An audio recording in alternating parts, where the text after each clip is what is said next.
চলে এসেছি মধ্যমগ্রাম। আজকের ভিডিওতে মধ্যমগ্রামের কিছু কালী পুজো আপনাদের দেখাবো। মধ্যমগ্রাম স্টেশনের আশেপাশেই যে সমস্ত পুজো হয়েছে সেগুলোই দেখাবো। চলুন ঘুরে দেখি মধ্যমগ্রাম। আশা করি সকলের ভালো লাগবে, আর ভালো লাগলে অবশ্যই আমার চ্যানেলটি সাবস্ক্রাইব করে জানাবেন। এবার আপনাদের মধ্যমগ্রাম এবং বারাসাতে কিছু প্রতিমা এবং মণ্ডপ ঘুরে দেখাবো। আশা করি সকলে ভালো লাগবে। প্রথমেই মধ্যমগ্রাম স্টেশনের সামনে যে সিদ্ধেশ্বরী কালীবাড়ি আছে, এখানে আপনাদের নিয়ে আসলাম। একদম স্টেশনের পাশেই খুব সুন্দর এই কালীবাড়িটি, দেখতেই পাচ্ছেন অপূর্ব সুন্দর। এখানে মায়ের রূপ খুব সুন্দরভাবে সাজানো। মধ্যমগ্রাম আসলে অবশ্যই এই কালীবাড়ি ঘুরে যাবেন। সিদ্ধেশ্বরী কালীবাড়ি দেখতেই পাচ্ছেন। আর এখান থেকে পাশে উজ্জ্বলদার বিরিয়ানির দোকান রয়েছে, সেখান থেকেই একটু এগোলেই এই মণ্ডপটি চোখে পড়বে। এই প্যান্ডেলটি মিকি মাউস ডোনাল্ড ডাকের বাসস্থান ডিজনিল্যান্ডের মতোই দেখতে। চলুন একবার ঘুরে দেখি। আশা করি এখানকার প্রতিমা খুবই সুন্দর হবে। গত বছরও এখানে এসেছিলাম। চলুন, এই যে সামনেই রয়েছে মিকি মাউস, আর অনেক কার্টুন চরিত্র এখানে চোখে পড়লো আশেপাশে। মায়ের রূপ অপরূপ সুন্দর, দেখতেই পাচ্ছেন। এখানে মায়ের একপাশে রয়েছেন ভগবান বিষ্ণু এবং মা লক্ষ্মী, আর খুব সুন্দরভাবে সাজানো মণ্ডপটি দেখতেই পাচ্ছেন। ঝাড়বাতিও আকারে বিশাল বড়, খুব ভালো লাগলো দেখে। চলুন এবার এখান থেকে মধ্যমগ্রামের যেদিকে কালীবাড়ি রয়েছে সেই দিকটা যাই, 3 নম্বরের দিকে। এই মণ্ডপেও মা কালীর একটা পটচিত্র তৈরি করা হয়েছে, দেখতেই পাচ্ছেন। ছবির মতো খুব সুন্দর, আকারে বিশাল বড়। চাইলে ছবি তুলতেই পারবেন এর সাথে দাঁড়িয়ে। ভিতরে ঢুকে যাই। এদের এবছরের থিম অনেকটা খাঁচার বদ্ধ জীবনের মতো। বদ্ধ খাঁচায় যেভাবে প্রাণ বেঁচে থাকে সেগুলোকেই এই মণ্ডপে তুলে ধরা হয়েছে, দেখতেই পাচ্ছেন। খুব সুন্দর একটা অন্য ধরনের চিন্তা ভাবনা এখানে রয়েছে। আর মায়ের রূপ তো দেখতেই পাচ্ছেন, আপনাদের সামনে তুলে ধরলাম। জয় মা কালী, বাধা বিপত্তি দূর করো, সুস্থ রেখো, ভালো রেখো সকলকে। আর এই ছোট্ট নিচে প্রতিমা যার পুজো করা হয়েছে। এখান থেকে আমরা আরেকটু এগিয়ে যাব মধ্যমগ্রাম কালীবাড়ির দিকে, কয়েকটি পুজো দেখে যাব। এখান থেকেই পায়ে হেঁটে মধ্যমগ্রাম চন্দনগড়ের দিকে চললাম। এখানে এদের এবছরের সত্যজিৎ রায়কে নিয়ে থিম রয়েছে। চলুন একবার দেখি কেমন বানিয়েছে। এখানে দেখতেই পাচ্ছেন ফেলুদা চরিত্রের বিভিন্ন অধ্যায়গুলোকে এখানে দেখানো হয়েছে সিনেমায়, যেগুলোকে আমরা দেখেছি। মরুভূমিতে অভিযান, সোনারকেল। মণ্ডপে ফেলুদাকে হয়তো দেখতে পাবো না, কিন্তু লালমোহন বাবুকে দেখতে পেলাম। তিনি দাঁড়িয়ে রয়েছেন তার হাসি মুখ নিয়ে। তার সাথেও একটা ছবি তুলে নিয়েছি। আর মায়ের প্রতিমাটি তো অপরূপ সুন্দর। আশা করি সকলের ভালো লাগবে। জয় মা কালী, ভালো রেখো, সুস্থ রেখো। করি সকলের এই প্যান্ডেলটি ভালো লেগেছে। আর ভালো লেগে থাকলে অবশ্যই আমার চ্যানেলটি সাবস্ক্রাইব করবেন, কমেন্টস করে জানাবেন কেমন লাগলো, কোন প্রতিমাটি সবচেয়ে ভালো হয়েছে সেটি আপনি জানাবেন। আর চ্যানেলে প্রথম হলে অবশ্যই পুরো ভিডিওটা দেখবেন, ভালো লাগবে আশা করি।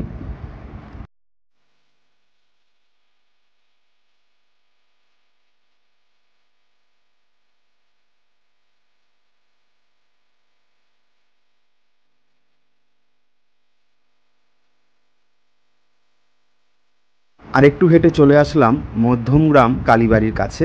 কালীবাড়ির উল্টো দিকেই যে পুজো আছে সেটি দেখব। এরা অনেক পুরস্কারও পায়, দেখতেই পাচ্ছেন। এদের পুজো খুব সুন্দর হয়ে থাকে।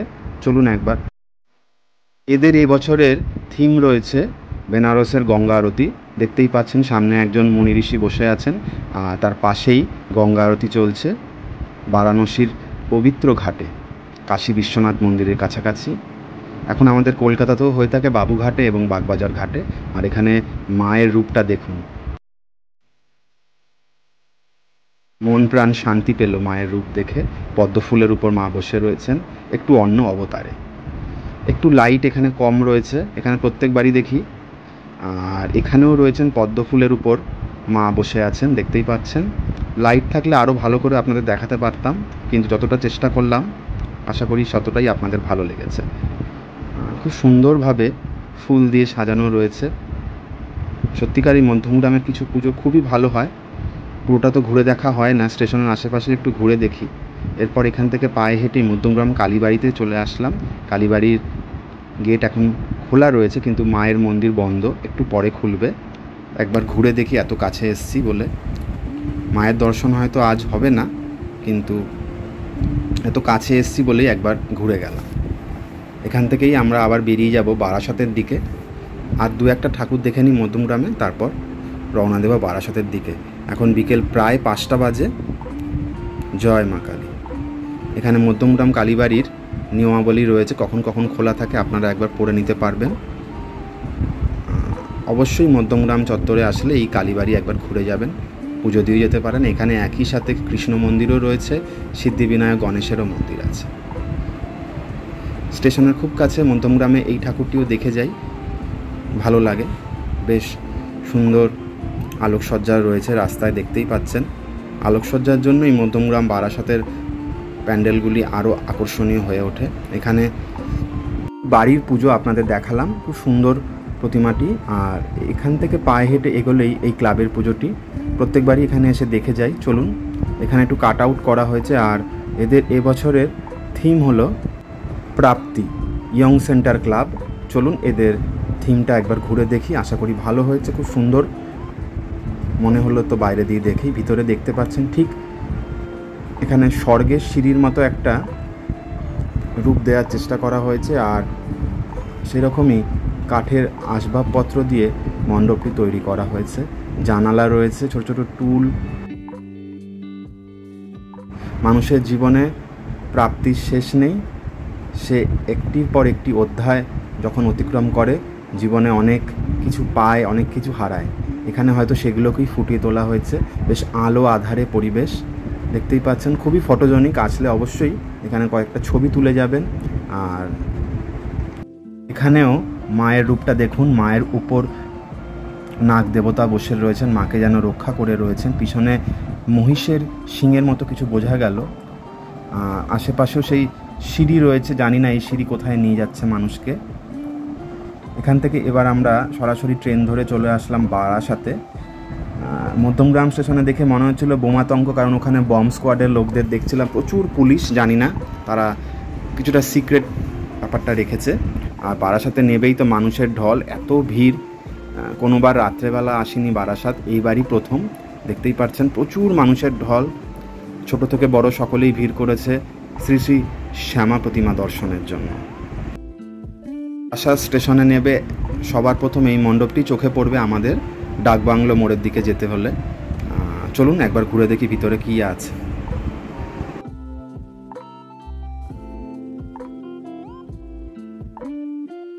মায়ের প্রতিমাটি খুবই সুন্দর, আপনাদের সামনে তুলে ধরলাম, আশা করি সকলের ভালো লাগলো। এখান থেকে চলে যাব বারাসাতের সবচেয়ে সেরা পায়োনিয়ার ক্লাবের পুজো দেখতে।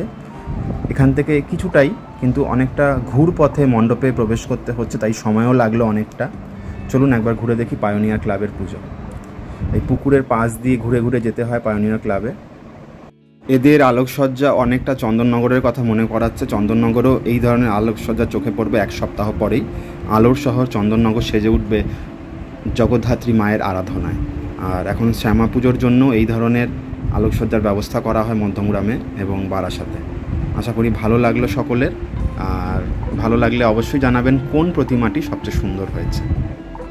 পায়োনিয়ার ক্লাবের একদম ভিতরে চলে এসেছি। এখানেও একটু আলো আধারে পরিবেশ, জানি না কেন এরা মণ্ডপে সেরকম আলো দেয় না।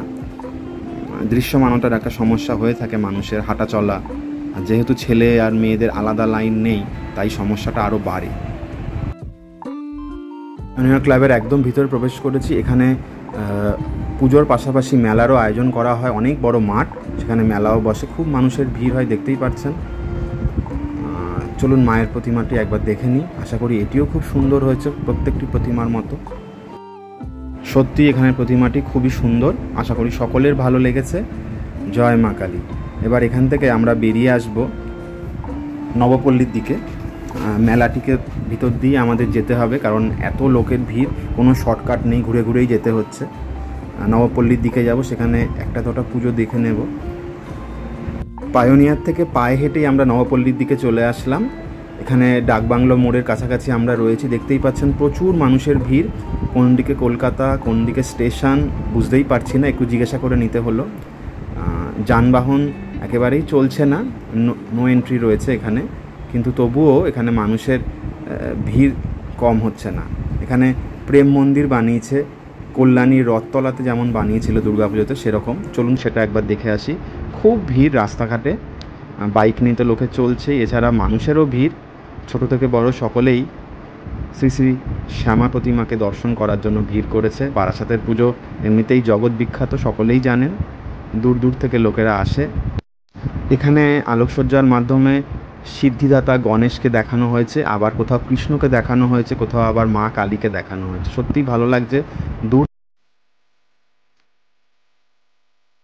ভগবান বিষ্ণুর অবতারগুলিকে এখানে দেখানো হয়েছে। খুব মানুষের ভিড় চোখে পড়ছে নবপল্লীতে। চলুন, ভিড় ঠেলেই আমাদের যেতে হবে এবার। বেশি ঠাকুর দেখা হবে না, দু একটা অন্তত দেখে যাই, নয়তো আফসোস থেকে যাবে। চলে এসেছি নবপল্লীর একদম কেন্দ্রস্থলে, যেখানে প্রেম মন্দির বানিয়েছে বৃন্দাবনের, সেটি দেখার জন্য। প্রচুর মানুষের ভিড়, আর সকলেই মোবাইলে বন্দি করতে চাইছে এই মুহূর্তটাকে। আপনাদের সামনে তুলে ধরলাম, আশা করি আপনাদেরও ভালো লেগেছে। ঘরে বসে যারা দেখছেন তারা অবশ্যই খুশি হবেন। আর যেহেতু প্রেম মন্দির বানানো হয়েছে বৃন্দাবনে, তাই এখানে কৃষ্ণের আরতি চলছে, কৃষ্ণকে নিয়ে নানা গান উৎসব চলছে, মঞ্চে অনুষ্ঠানও চলছে, আপনাদের একটু দেখিয়ে দেব। আর দেখতেই পাচ্ছেন জনমানুষের ভিড়, যেন জনজোয়ার বারাসাত।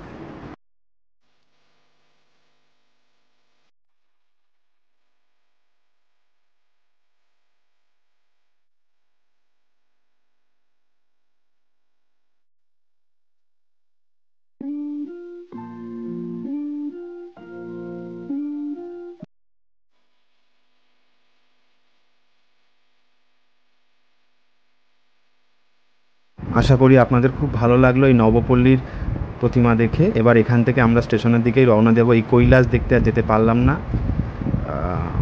পথে কিছু পুজো পড়লো, সেগুলো আপনাদের দেখিয়ে দেবো। এখানে অজন্তা ইলোরার গুহা চিত্রগুলিকে স্থান দেওয়া হয়েছে। এছাড়াও সাঁচি স্তূপ বা ভারতীয় শিল্পকলাকে এখানে স্থান দেওয়া হয়েছে। আর মায়ের প্রতিমাটি তো খুব সুন্দর। এখানে এখন আরতি চলছে, দেখতে। আরও কিছু প্রতিমা আপনাদের সামনে তুলে ধরলাম, আশা করি সকলের ভালো লাগবে। আর ভালো লাগলে অবশ্যই শেষ অবধি দেখবেন, আর চ্যানেলে প্রথম হলে আমার ইউটিউব চ্যানেলটি সাবস্ক্রাইব করে দেবেন। জয় মা কালী। আজকের মতো এখানেই বিদায় নিলাম, কারণ অনেক হেঁটে ফেলেছি। মধ্যমগ্রাম ও বারাসাত ঘুরে মোটামুটি 4 ঘন্টা মতো সময় লাগলো। কিছুটা ঠাকুর আপনাদের দেখাতে পারলাম, কিছু দেখাতে পারলাম না। আশা করি আপনারা সচক্ষে গিয়ে সেগুলোকে দেখবেন। পরের ভিডিওতে আমি নৈহাটির প্রতিমাগুলো আপনাদের সামনে তুলে ধরবো। সকলে ভালো থাকবেন, সুস্থ থাকবেন। দেখা হচ্ছে আবার পরের ভিডিওতে।